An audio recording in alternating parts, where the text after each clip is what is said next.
प्रधानमंत्री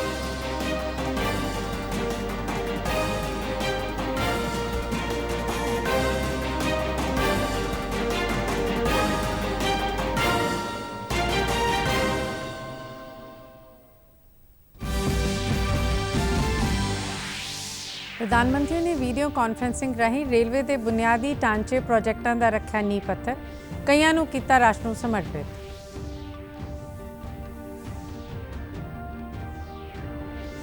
विदेश मंत्री ने कई देशों के संयुक्त राष्ट्र विच स्थाई नुमाइंदियां नाल कीती मुलाकात, किया कि भारत पश्चिमी मोर्चे ते सीमा पार अतवाद की चुनौती का मजबूती नाल दे रहा है जवाब।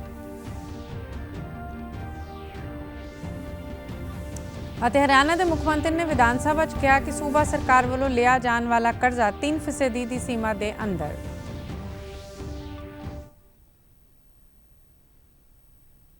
नमस्कार, खबरों के इस बुलेटिन में तुहाडा स्वागत है। मैं हाँ गीतू गुलाटी और हुण खबरां विस्तार नाल। प्रधानमंत्री नरेंद्र मोदी ने कहा है कि बेमिसाल गति और पैमाने ने रेलवे खेतर को बदल दिता है और रोज़गार और निवेश के नवे मौके खुले ने। उन्होंने कहा कि बीते 10 सालों में रेलवे बजट कई गुना वधिया है तो रिकॉर्ड 2,50,000 करोड़ रुपए अलॉट किए गए हैं। प्रधानमंत्री ने आज वीडियो कॉन्फ्रेंसिंग राਹੀਂ 41 करोड़ रुपए तो वध के तकरीबन 2000 रेलवे के बुनियादी ढांचे के रेलवे प्रोजेक्टों का नींह पत्थर रखा और कईयां नूं राष्ट्र नूं समर्पित किया। देश की समर्था का जिक्र करते हुए प्रधानमंत्री ने कहा कि भारत अपने आधुनिक बुनियादी ढांचे कारण निवेश लई पसंदीदा थां बनिया होया है। उन्होंने कहा कि भारतीय अर्थव्यवस्था दुनिया की 5वीं सब तो वड्डी अर्थव्यवस्था बन गई है तो आने वाले सालों में देश को 3जी सब तो वड्डी अर्थव्यवस्था बनाने लई लगातार काम किया जा रहा है। उन्होंने कहा कि वंदे भारत और अमृत भारत रेलगाड़ियां ने रेलवे को पूरी तरह बदल दिता है तो हुण यात्री विश्व पद्धरी सहूलतां का अनुभव कर रहे हैं।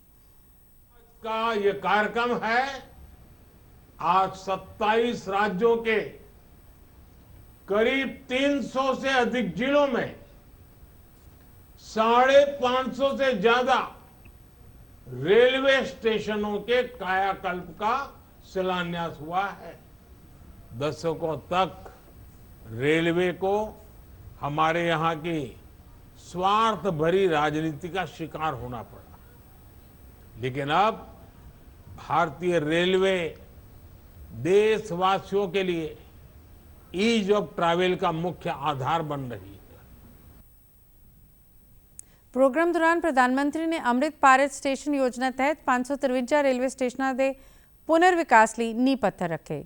27 राज्यों के केंद्र शासित प्रदेशों में फैले इन स्टेशनों का 19,000 करोड़ रुपए तो वध की लागत के नाल मुड़ विकास किया जाएगा।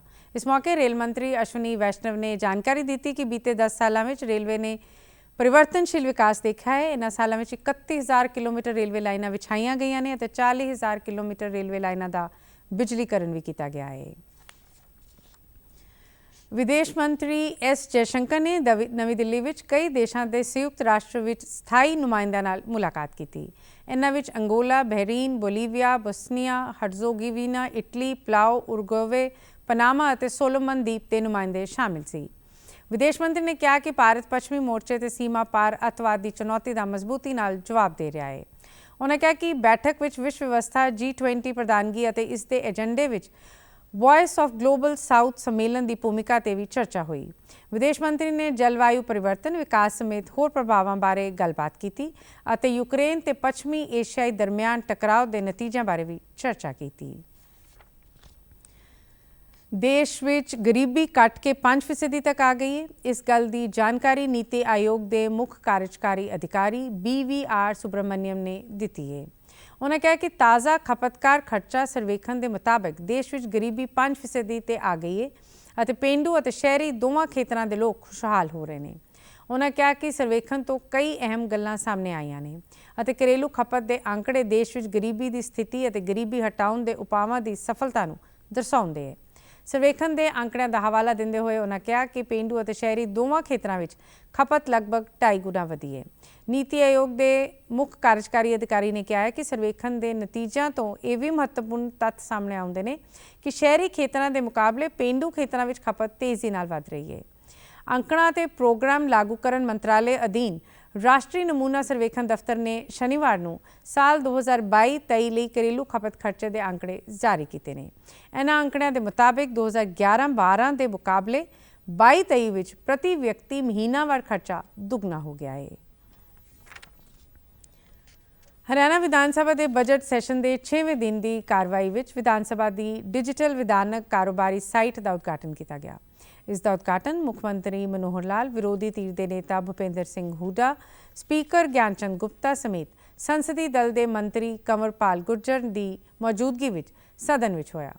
ਇਸ ਮੌਕੇ ਮੁੱਖ ਮੰਤਰੀ ਨੇ ਸਦਨ ਵਿੱਚ ਐਲਾਨ ਕੀਤਾ ਕਿ ਹਰਿਆਣਾ ਸਰਕਾਰ ਦੇ ਸਾਰੇ ਵਿਭਾਗਾਂ ਦਾ ਡਾਟਾ ਆਨਲਾਈਨ ਹੋਵੇਗਾ ਅਤੇ ਰਿਕਾਰਡ ਰੂਮ ਬਣਾ ਕੇ ਰਾਜ ਅਤੇ ਜ਼ਿਲ੍ਹਾ ਪੱਧਰ ਤੇ ਰਿਕਾਰਡ ਨੂੰ ਡਿਜੀਟਲ ਬਣਾਇਆ ਜਾਵੇਗਾ।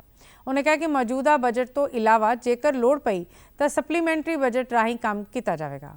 ਇਸ ਤੋਂ ਇਲਾਵਾ ਉਪ ਮੁੱਖ ਮੰਤਰੀ ਦੁਸ਼ਯੰਤ ਚੌਟਾਲਾ ਨੇ ਵਿਧਾਨ ਸਭਾ ਦੇ ਬਜਟ ਸੈਸ਼ਨ ਤੇ ਪ੍ਰਸ਼ਨ ਕਾਲ ਦੌਰਾਨ ਇਹ ਗੱਲ ਕਹੀ।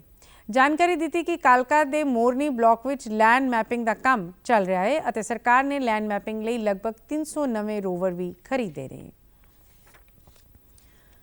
ਹਰਿਆਣਾ ਦੇ ਰਾਜਪਾਲ ਬੰਡਾਰੂ ਦੱਤਾਤਰੇਆ ਨੇ ਕੱਲ੍ਹ ਸ਼੍ਰੀ ਵਿਸ਼ਵਕਰਮਾ ਕੌਸ਼ਲ ਯੂਨੀਵਰਸਿਟੀ ਦੇ ਤਕਸ਼ਸ਼ਿਲਾ ਭਵਨ ਵਿੱਚ ਸ਼ਿਰਕਤ ਕੀਤੀ। ਉਹਨਾਂ ਇਸ ਮੌਕੇ ਅੰਮ੍ਰਿਤ ਭਾਰਤ ਸਟੇਸ਼ਨ ਯੋਜਨਾ ਦੇ ਤਹਿਤ ਵੱਖ-ਵੱਖ ਰੇਲਵੇ ਬੁਨਿਆਦੀ ਢਾਂਚੇ ਦੇ ਪ੍ਰੋਜੈਕਟਾਂ ਦੇ ਨੀਂਹ ਪੱਥਰ ਰੱਖਣ ਮੌਕੇ ਪ੍ਰਧਾਨ ਮੰਤਰੀ ਨਰਿੰਦਰ ਮੋਦੀ ਵੱਲੋਂ ਆਯੋਜਿਤ ਇੱਕ ਪ੍ਰੋਗਰਾਮ ਵਿੱਚ ਹਿੱਸਾ ਲਿਆ। ਉਨ੍ਹਾਂ ਕਿਹਾ ਕਿ ਅੰਮ੍ਰਿਤ ਕਾਲ ਦੀ ਇਸ ਕੜੀ ਵਿੱਚ ਪ੍ਰਧਾਨ ਮੰਤਰੀ ਮੋਦੀ ਦਾ ਧਿਆਨ ਦੇਸ਼ ਦੇ ਬੁਨਿਆਦੀ ਢਾਂਚੇ ਅਤੇ ਰੇਲਵੇ ਸੁਵਿਧਾਵਾਂ ਨੂੰ ਲੋਕਾਂ ਤੱਕ ਲਿਜਾਣ 'ਤੇ ਹੈ। ਇਸ ਮੌਕੇ ਪ੍ਰਧਾਨ ਮੰਤਰੀ ਵੱਲੋਂ ਰੱਖੇ ਗਏ ਨੀਂਹ ਪੱਥਰ ਦਾ ਲਾਈਵ ਟੈਲੀਕਾਸਟ ਵੀ ਦੇਖਿਆ ਗਿਆ। ਰਾਜਪਾਲ ਨੇ ਕਿਹਾ ਕਿ ਹਰਿਆਣਾ ਰਾਜ ਵਿੱਚ 20,006 ਕਰੋੜ ਰੁਪਏ ਤੋਂ ਵੱਧ ਦੇ ਰੇਲਵੇ ਪ੍ਰੋਜੈਕਟਾਂ 'ਤੇ ਕੰਮ ਚੱਲ ਰਿਹਾ ਹੈ। ਹਰਿਆਣਾ ਵਿੱਚ ਪਿਛਲੇ 10 ਸਾਲਾਂ ਵਿੱਚ 800 ਕਿਲੋਮੀਟਰ ਨਵੀਂ ਰੇਲ ਪੱਟੜੀ ਵਿਛਾਈ ਗਈ ਹੈ। ਇਸੇ ਸਿਲਸਿਲੇ ਵਿੱਚ ਅੱਜ ਹਰਿਆਣਾ ਵਿੱਚ 15 ਰੇਲਵੇ ਸਟੇਸ਼ਨਾਂ ਦਾ ਪੁਨਰ ਵਿਕਾਸ ਅਤੇ 29 road over bridge road under ਬ੍ਰਿਜਾਂ ਦਾ ਨੀਂਹ ਪੱਥਰ ਰੱਖਣ ਦਾ ਕੰਮ ਵੀ ਪੂਰਾ ਕੀਤਾ ਜਾ ਰਿਹਾ ਹੈ। ਹਰਿਆਣਾ ਦੇ ਰਾਜਪਾਲ ਬੰਡਾਰੂ ਦੱਤਾਤਰੇਆ ਨੇ ਸ਼੍ਰੀ ਵਿਸ਼ਵਕਰਮਾ ਕੌਸ਼ਲ ਯੂਨੀਵਰਸਿਟੀ ਦੇ ਦੂਜੇ ਕਨਵੋਕੇਸ਼ਨ ਸਮਾਰੋਹ ਵਿੱਚ ਮੁੱਖ ਮਹਿਮਾਨ ਵਜੋਂ ਸ਼ਿਰਕਤ ਕੀਤੀ। ਰਾਜਪਾਲ ਵੱਲੋਂ ਇਸ ਮੌਕੇ 35 ਵਿਸ਼ਿਆਂ ਤੇ 675 ਵਿਦਿਆਰਥੀਆਂ ਨੂੰ 1200 ਡਿਗਰੀਆਂ ਅਤੇ ਡਿਪਲੋਮੇ ਦਿੱਤੇ ਗਏ। ਇਸ ਤੋਂ ਇਲਾਵਾ ਆਪੋ ਆਪਣੇ ਵਿਸ਼ਿਆਂ ਵਿੱਚ ਮੱਲਾਂ ਮਾਰਨ ਵਾਲੇ 10 ਵਿਦਿਆਰਥੀਆਂ ਨੂੰ ਗੋਲਡ ਮੈਡਲ ਵੀ ਦਿੱਤੇ ਗਏ। ਇਸ ਮੌਕੇ ਉਹਨਾਂ ਕਿਹਾ ਕਿ ਹੁਨਰ ਸਿੱਖਿਆ ਜੀਵਨ ਦੀ ਸਭ ਤੋਂ ਵੱਡੀ ਦੌਲਤ ਹੈ।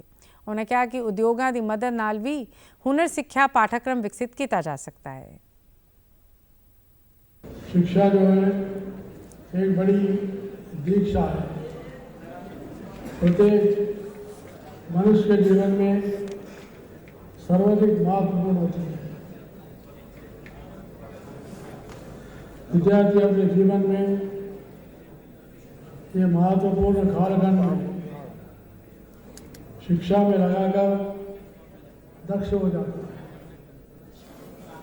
और दीक्षांत समारोह उसे विद्यार्थी जीवन के तप, त्याग और तपस्या पर गौरवान्वित होने का अवसर देता है।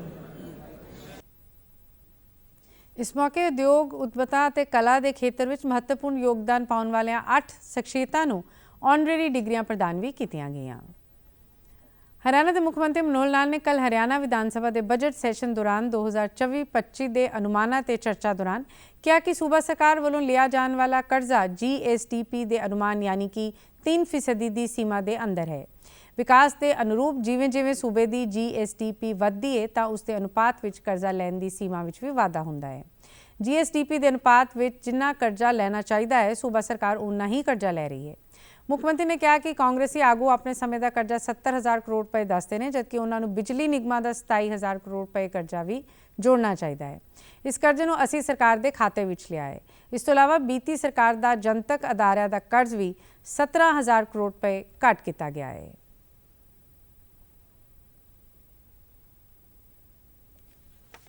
27,000 करोड़ रुपया सरकार के ऊपर वो आया है, सरकार के खाते में, उसको लगातार हम उतार रहे हैं। 5 साल तक वो उतारना था, अगले साल तक वो उतर जाएगा।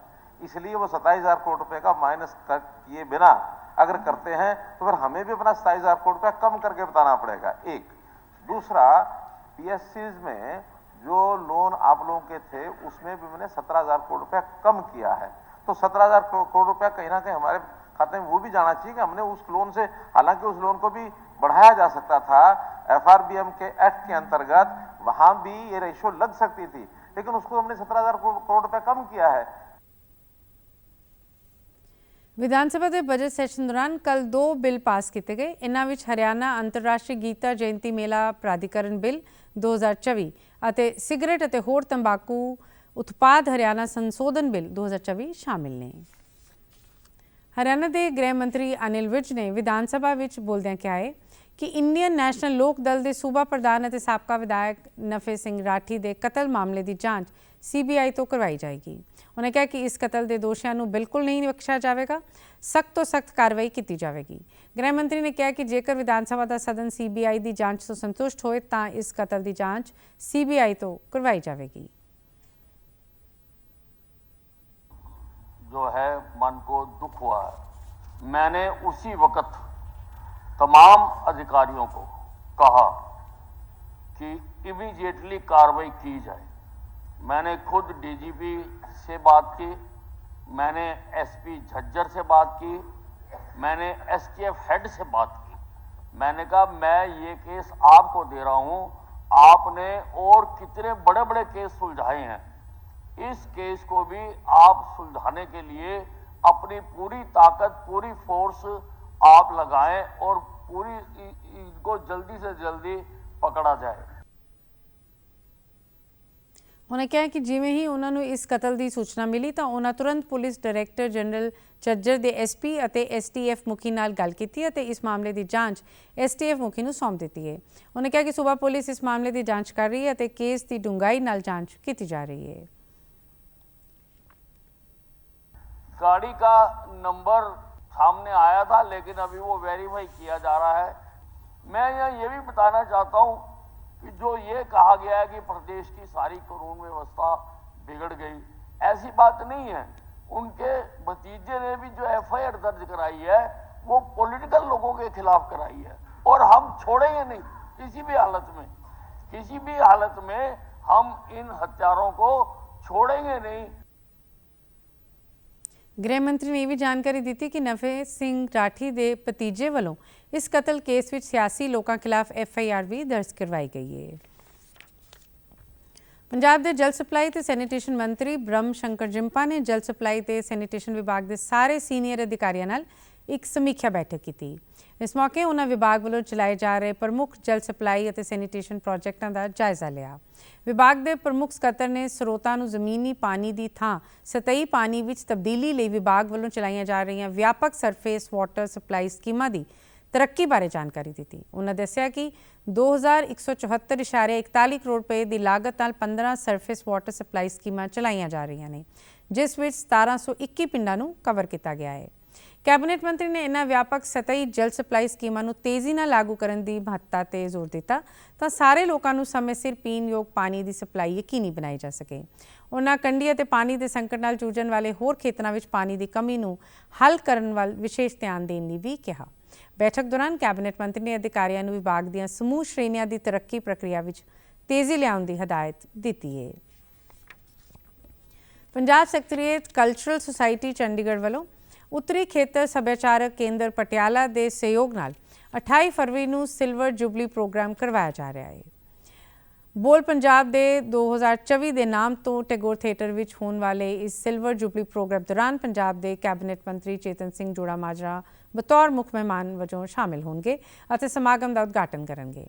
पंजाब सैकटरीएट कल्चरल सोसाइटी के प्रधान ने जानकारी दी है कि समागम शाम 6:30 बजे शुरू होगा, जिस विच प्रसिद्ध फिल्मी अदाकारा मॉडल और गायिका बीबी निशा बानो वालों अपनी पेशकारी दी जाएगी। इस तो इलावा पंजाब सैकटरीएट कल्चरल सोसाइटी के कल्चरां वालों मशहूर लोक नाच लुंडी, सूमी, जिंदुआ, मलवटी गिद्धा, हासरस नाटक सने वक्-वक् वंगियां की पेशकारी की जाएगी। उन्होंने दस्सिया कि समागम विच दाखला मुफ्त होगा। चंडीगढ़ नगर निगम के सीनियर डिप्टी मेयर और डिप्टी मेयर की चोण उत्ते अज हाईकोर्ट वालों एक बार रोक लगा दी गई है, पर इस मामले की सुनवाई अजे भी हाईकोर्ट विच जारी है। नगर निगम के नवे मेयर कुलदीप कुमार टीटा अज अहुदा ना संभाल सकन कारण चोण करवाउण लई नहीं पहुंचे, जबकि भाजपा और कांग्रेस के कौंसलर नगर निगम विच होण दा इंतजार करते रहे। दूजे पासे हाईकोर्ट विच पहलां चुने गए सीनियर डिप्टी मेयर और डिप्टी मेयर वालों हाईकोर्ट विच पटीशन दायर की गई सी। इराक के बगदाद शहर में चल रहे तीरंदाजी के एशियाई कप पंजाब दीआं 2 तीरंदाजा खिडारियों ने 3 सोने के 2 ਚਾਂਦੀ ਦੇ ਤਮਗੇ ਹਾਸਲ ਕੀਤੇ ਨੇ। ਅਬੋਹਰ ਦੀ ਸਿਮਰਨਜੀਤ ਕੌਰ ਨੇ ਰਿਕਰਵ ਦੇ ਮਿਕਸ ਟੀਮ ਅਤੇ ਮਹਿਲਾ ਟੀਮ ਵਿੱਚ 2 ਸੋਨੇ ਦੇ ਤਮਗੇ ਅਤੇ ਵਿਅਕਤੀਗਤ ਵਰਗ ਵਿੱਚ 1 ਚਾਂਦੀ ਦਾ ਤਮਗਾ ਜਿੱਤਿਆ ਹੈ। ਦੂਜੇ ਪਾਸੇ ਮਾਨਸਾ ਦੀ ਪੁਨੀਤ ਕੌਰ ਨੇ ਕੰਪਾਊਂਡ ਤੇ ਵਿਅਕਤੀਗਤ ਵਰਗ ਵਿੱਚ ਸੋਨੇ ਅਤੇ ਟੀਮ ਵਰਗ ਵਿੱਚ ਚਾਂਦੀ ਦਾ ਤਮਗਾ ਹਾਸਲ ਕੀਤਾ ਹੈ। ਇਸੇ ਤਰ੍ਹਾਂ FIH ਪ੍ਰੋ ਹਾਕੀ ਲੀਗ ਵਿੱਚ ਭਾਰਤੀ ਲੈਗ ਦੇ ਆਖਰੀ ਮੈਚ ਵਿੱਚ ਭਾਰਤ ਨੇ ਆਇਰਲੈਂਡ ਨੂੰ 4-0 ਨਾਲ ਹਰਾਇਆ ਹੈ। ਇਸ ਤੋਂ ਇਲਾਵਾ ਬੈਡਮਿੰਟਨ ਵਿੱਚ ਲੁਧਿਆਣਾ ਦੇ ਧਰੁਵ ਕਪਿਲਾ ਨੇ ਆਪਣੀ ਜੋੜੀਦਾਰ ਅਰਜੁਨ ਨਾਲ ਯੂਗਾਂਡਾ ਇੰਟਰਨੈਸ਼ਨਲ ਚੈਲੰਜ ਦਾ ਪੁਰਸ਼ ਡਬਲਸ ਖਿਤਾਬ ਜਿੱਤਿਆ ਹੈ। ਪੰਜਾਬ ਦੇ ਖੇਡ ਮੰਤਰੀ ਗੁਰਮੀਤ ਸਿੰਘ ਮੀਥੇਰ ਨੇ ਉਕਤ ਪੰਜਾਬੀ ਖਿਡਾਰੀਆਂ ਦੀਆਂ ਜਿੱਤਾਂ ਉੱਤੇ ਮੁਬਾਰਕਾਂ ਦਿੰਦਿਆਂ ਕਿਹਾ ਹੈ ਕਿ ਇਹ ਉਹਨਾਂ ਦੀ ਸਖਤ ਮਿਹਨਤ ਅਤੇ ਕੋਚਾਂ ਦੇ ਮਾਰਗਦਰਸ਼ਨ ਦਾ ਸਿੱਟਾ ਹੈ। ਉਹਨਾਂ ਕਿਹਾ ਕਿ ਪੰਜਾਬ ਦੇ ਖਿਡਾਰੀਆਂ ਵੱਲੋਂ ਇਸ ਸਾਲ ਜ਼ੋਰਾਂ ਸ਼ੋਰਾਂ ਨਾਲ ਪੈਰਿਸ ਓਲੰਪਿਕ ਖੇਡਾਂ ਦੀ ਤਿਆਰੀ ਕੀਤੀ ਜਾ ਰਹੀ ਹੈ ਅਤੇ ਇਸ ਵਾਰ ਓਲੰਪਿਕਸ ਵਿੱਚ ਵੀ ਪੰਜਾਬੀ ਖਿਡਾਰੀ ਵੱਡੀ ਗਿਣਤੀ ਵਿੱਚ ਹਿੱਸਾ ਲੈਣਗੇ। ਅਤੇ ਤੁਸੀਂ ਸਾਰੇ ਸਮਾਚਾਰ YouTube channel DD news Chandigarh, Facebook DD news Chandigarh ਅਤੇ X DD ਨਿਊਜ਼ CHD ਤੇ ਵੀ ਦੇਖ ਸਕਦੇ ਹੋ। ਇਸ ਦੇ ਨਾਲ ਹੀ ਖਬਰਾਂ ਦਾ ਬੁਲੇਟਿਨ ਖਤਮ ਹੁੰਦਾ ਹੈ। ਆਗਿਆ ਦਿਓ। ਨਮਸਕਾਰ।